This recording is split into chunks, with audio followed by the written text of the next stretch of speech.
Hello बच्चों, कैसे हैं सभी लोग। उम्मीद है सभी लोग अच्छे होंगे। तो आज के इस टॉपिक में पढ़ाते हैं रिलेटिव मोशन, सापेक्ष गति क्या होती है। विथ ट्रिक के साथ पढ़ाते हैं, आप कभी भी नहीं भूल पाओगे, जिंदगी में भी नहीं भूल पाओगे। देखते हैं सापेक्ष गति, रिलेटिव मोशन क्या होती है। सापेक्ष गति, देखो, यदि कोई गति हमेशा देखने वाले पर निर्भर करती है, गति हमेशा देखने वाले पर निर्भर करती है। कोई वस्तु किसी व्यक्ति को चलती हुई दिख सकती है, ये लाइन समझना। कोई वस्तु किसी व्यक्ति को चलती हुई दिख सकती है, जबकि दूसरे व्यक्ति को वही वस्तु स्थिर दिख सकती है। कोई वस्तु किसी व्यक्ति को चलते हुए दिख सकती है, जबकि दूसरे व्यक्ति को वही वस्तु स्थिर दिख सकती है। इसी को कहते हैं रिलेटिव मोशन, यानी सापेक्ष गति कहते हैं। इसको एग्जाम्पल से समझते हैं।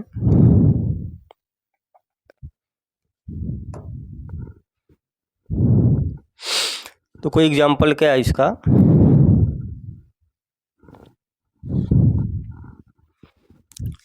मान लें कि ए और बी एक कार में बैठे हैं।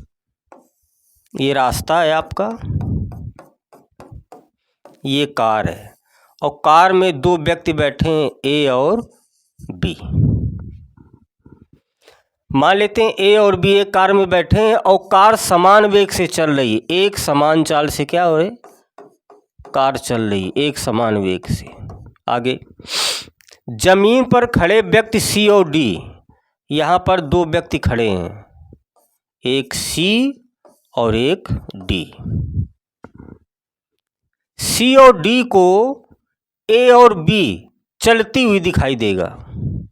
ये व्यक्ति हैं दोनों, इस कार में दो व्यक्ति ए व बी बैठे हैं, कार जा रही, तो सी और डी को ये दोनों व्यक्ति चलते हुए दिखाई देंगे, कोई बात नहीं। आगे, लेकिन ए को बी स्थिर दिखाई देगा। लेकिन जब ए देखेगा बी को या बी देखेगा ए को, तो ये तो स्थिर दिखाई देगा। सी और डी को चलते हुए समझ में आ रहे हैं, दिखाई दे रहे हैं दोनों व्यक्ति, और कार के अंदर ए व्यक्ति बी को स्थिर दिखाई दे रहा है या बी ए को स्थिर दिखाई दे रहा है, क्योंकि दोनों एक ही गति से क्या कर रहे हैं, चल रहे हैं। तो कार के अंदर ए को बी स्थिर दिखाई देगा या बी को ए स्थिर दिखाई देगा। इसी प्रकार सी और डी एक दूसरे को स्थिर दिखाई देंगे। एक कार है, कार में दो व्यक्ति बैठे हैं, ए और बी दो व्यक्ति बैठे हुए हैं। यहाँ पे दो व्यक्ति खड़े हुए हैं रास्ते में, कार जा रही है आगे, एक समान चाल से जा रही है। तो ये दोनों व्यक्ति देख रहे हैं कि कार में जो दो व्यक्ति हैं ये कैसे, किस अवस्था में है, गति की अवस्था में है। लेकिन कार के अंदर ए व्यक्ति बी को कैसा दिखाई दे रहा है, स्थिर दिखाई दे रहा है, या बी को ए वाला व्यक्ति स्थिर दिखाई दे रहा है। ये एक दूसरे को स्थिर दिखाई दे रहे हैं। लेकिन सी और डी दोनों व्यक्ति को ये दोनों व्यक्ति गति की अवस्था में दिखाई दे रहे हैं। और सी और डी अगर देखेंगे एक दूसरे को, तो ये भी स्थिर दिखाई देंगे। इसी को कहते हैं सापेक्ष गति कहते हैं। आगे,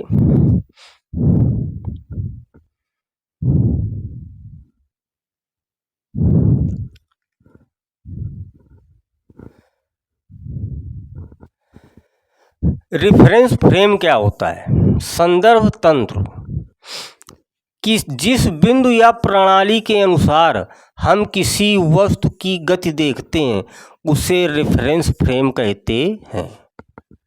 स्थिर भी हो सकता है, गतिशील भी हो सकता है। उदाहरण जैसे जमीन है, चलती ट्रेन है, कार है आदि। तो ये क्या है, रेफरेंस फ्रेम है। कोई हम रेफरेंस लेते हैं तब वो वस्तु एक दूसरे के सापेक्ष हम बता सकते हैं। आगे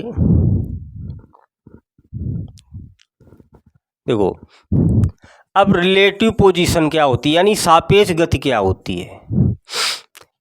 किसी वस्तु की दूसरे वस्तु के सापेक्ष स्थिति को ही रिलेटिव पोजीशन कहते हैं।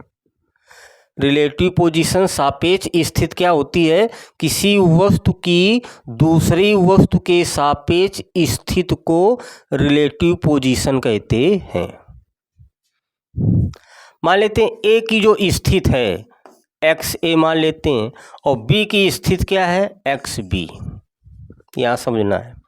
तो ए की स्थिति बी के सापेक्ष, और जो सापेक्ष होगा, स्थिति का मतलब एक्स, जो सापेक्ष होगा उसको हम बाद में लिखते हैं ऐसे, जो सापेक्ष होगा वही रुक जाएंगे हम। तो ये क्या लिख गया, ए की स्थिति बी के सापेक्ष, जो सापेक्ष होगा उसको लास्ट में लिखते हैं, और जिसके सापेक्ष होगा ए के तो उसको पहले लिखेंगे। तो इसे हम लिख सकते हैं x a minus x B, ये इस प्रकार लिख सकते हैं। सापेक्ष ए की स्थिति बी के सापेक्ष, तो बी बाहर रहेगा, ए पहले आ जाएगा, तो x a minus x B, इसे हम दिमाग में रखते हैं। ये अगर हमको ये स्थिति आ गई, अगर वेग निकालना है हमको, क्या निकालना है वेग, तो देखो वेग का सिंपल फार्मूला होता है v बराबर स्थिति है यानी विस्थापन, तो dx बटे dt, ये dx बटे dt, और x क्या है यहाँ एक्स ए बी है, x की जगह क्या लिख देंगे एक्स ए बी लिख देंगे। अब v बराबर d अपान d t, x a b की जगह क्या लिख सकते हैं हम x a minus x b, क्या लिख सकते हैं x a minus x b लिख सकते हैं। तो v बराबर डी बाई डी टी, तो इसका गुणा करा देंगे, डी बाई डी टी का एक्स ए में कराओ तो डी एक्स ए बटे डी टी आ जाएगा, और माइनस डी बटे डी टी का इसमें कराते हैं तो डी एक्स बी बटे डी टी आ जाएगा।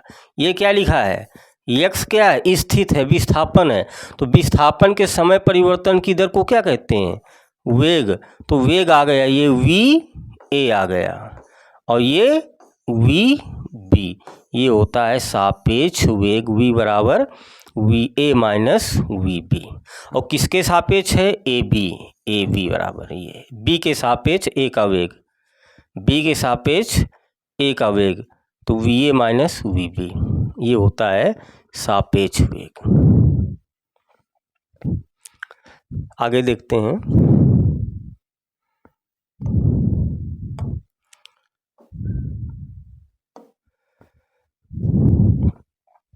बहुत ही अच्छा ये एग्जाम्पल है।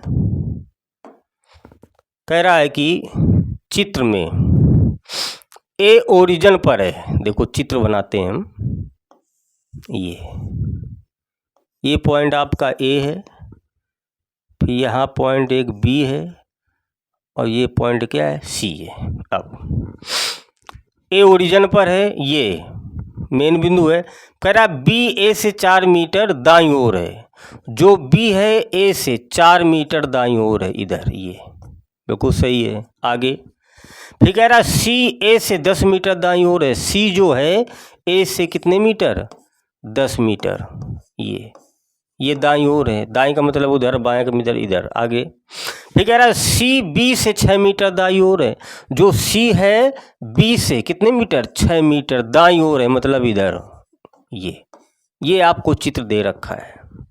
अब सवाल में क्या कह रहा है कि बी की स्थिति ए के सापेक्ष, हमने कहा था जिसके सापेक्ष हो उसको बाद में लिखते हैं, स्थिति कह रहा तो यक्स ए के सापेक्ष, तो बी ए, ये ऐसे लिखेंगे। किसके सापेक्ष कह रहा ए के सापेक्ष, तो ए को हम बाद लिखेंगे, और बी की स्थिति, तो स्थिति को पहले लिखेंगे।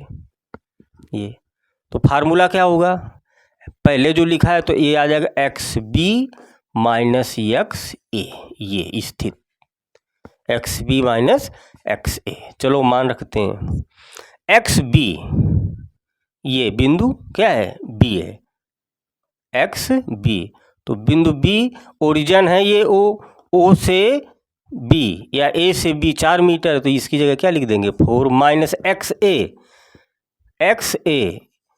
पर ओरिजिन है ना, तो यहाँ पर दूरी क्या है 0 है, तो ये आ जाएगा 4, स्थित क्या आ जाएगी 4 मीटर आ जाएगी। ऐसे निकालते हैं। आगे दूसरा है कि सी की स्थित ए के सापेक्ष स्थित एक्स किसके सापेक्ष ए की सी ए, तो क्या लिखेंगे एक्स सी माइनस एक्स ए। ये तो सी पर देखते हैं, सी ओ से सी कितनी दूरी है 10 मीटर है, माइनस एक्स से ये दूरी क्या है 0 है, तो आ जाएगी 10 मीटर, ये आ जाएगी। फिर कह रहा है सी की स्थित बी के सापेक्ष, सी की स्थित बी के सापेक्ष, तो एक्स सी माइनस एक्स बी। चलो एक्स सी ओरिजिन से ए से सी तक की दूरी 10 मीटर, तो 10 लिख दिया, माइनस बी ओ से बी तक की दूरी कितनी है 4 कितना आ गया 6 मीटर। इस प्रकार हम सवाल लगाएंगे, बहुत ही सिंपल। फिर कह रहा है ए की स्थित बी के सापेक्ष, ए की स्थित बी जो सापेक्ष होगा बाहर होगा, तो क्या आ जाएगा x a minus x B. तो ए पर देखो स्थित क्या है, ए पर 0 माइनस बी पर स्थित क्या है 4, तो क्या आ जाएगी -4 मीटर आ जाएगी। ऐसे हम सापेक्ष स्थिति निकालते हैं, बहुत ही सिंपल है।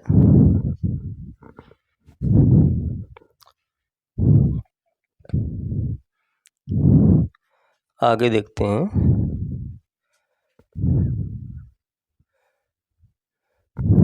अब देखो इसको याद रखने की ट्रिक है छोटी सी, कि जिसके सापेक्ष पूछे पहले उसी पर खड़े हो जाओ।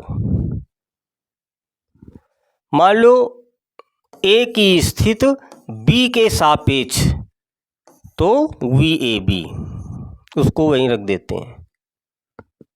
तो ये क्या है ए की स्थित बी के सापेक्ष क्या होगा v a minus v b. वेग भी निकाल सकते हैं, वेग या स्थित कहेंगे तो एक्स ए बी बराबर क्या आ जाएगा x a minus x B. ए की स्थित बी के सापेक्ष, ए का वेग बी के सापेक्ष, ये अर्थात दाईं तरफ पॉजिटिव लेते हैं और बाईं तरफ क्या लेते हैं हम निगेटिव लेते हैं।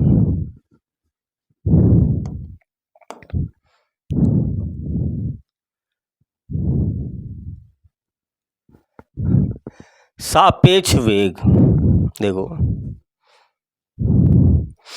रिलेटिव मोशन, बी के सापेक्ष ए का सापेक्ष वेग है जिससे ए बी को स्थिर मानने पर चलता हुआ दिखाई देता है। यानी बी के सापेक्ष ए का सापेक्ष वेग वह वेग है जिससे ए बी को स्थिर मानने पर चलता हुआ दिखाई देता है। अर्थात बी स्वयं को स्थिर मानकर ए को जिस वेग से चलता हुआ देखता है वही ए का बी के सापेक्ष वेग कहलाता है। जैसे एक विमीय गति में देखो, जमीन के सापेक्ष ए की स्थिति मान लेते हैं एक्स ए, जमीन के सापेक्ष बी की स्थिति एक्स बी, और बी के सापेक्ष ए की स्थिति क्या हो जाएगी बी के सापेक्ष, तो जो हमने क्या कहा था सापेक्ष होगा वो बाहर होगा, ए की स्थिति यानी ए बी, ये ऐसे लिख सकते हैं स्थिति को। तो एक्स ए बी बराबर क्या आ जाएगा एक्स ए बी बराबर आ जाएगा x a minus x B, ये अभी बताया था हमने, ये सापेक्ष।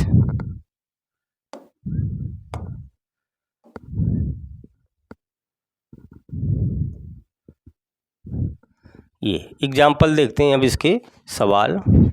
पहला सवाल है कि एक वस्तु ए है, ए का वेग कितना है 5 मीटर पर सेकेंड के वेग से तथा वस्तु बी का वेग है 20 मीटर पर सेकेंड के वेग से दिशा पोजीशन एक्स एक्सिस में जा रही, दोनों जो वस्तुएं हैं एक ही दिशा में जा रही।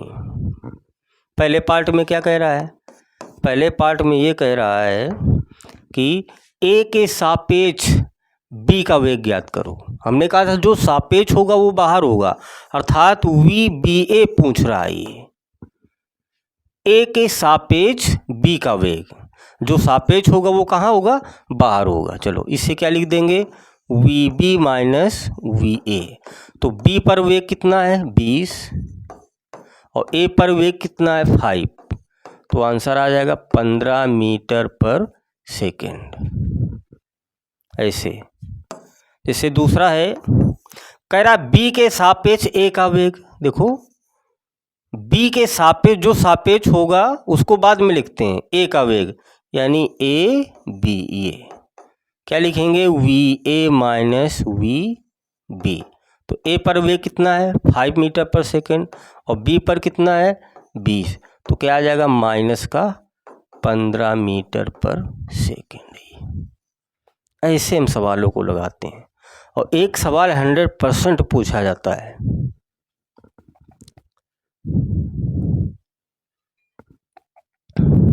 एक एग्जाम्पल और देखते हैं। कह रहा है कि दो वस्तुएं A और B एक दूसरे की ओर क्रमशः 10 मीटर पर सेकेंड और 12 मीटर पर सेकेंड के वेग से चल रही। देखो एक दूसरे की ओर आ रही है ऐसे, ये A है और ये क्या है B है। A की चाल कितनी है 10 मीटर पर सेकेंड और B की चाल कितनी है 12 मीटर पर सेकेंड।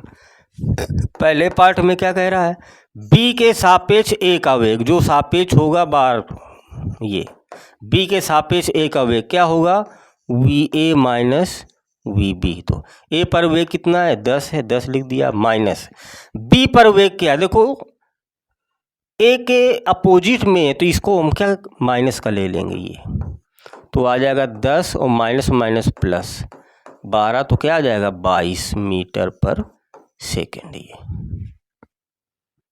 इसी प्रकार दूसरा कह रहा है A के सापेक्ष B का वेग, जो सापेक्ष होगा बाहर होगा BA, तो क्या आ जाएगा VB माइनस VA। तो B पर वेग कितना है 12 है, तो इसके ये अपोजिट है तो माइनस का ले लेंगे 12, फिर माइनस A पर वेग कितना है 10 है, तो 10 हो जाएगा, तो माइनस माइनस क्या हो जाएगा प्लस, कितना हो जाएगा 12 10 22, लेकिन निशान माइनस का हो जाएगा, मीटर पर सेकेंड ये आ जाएगा।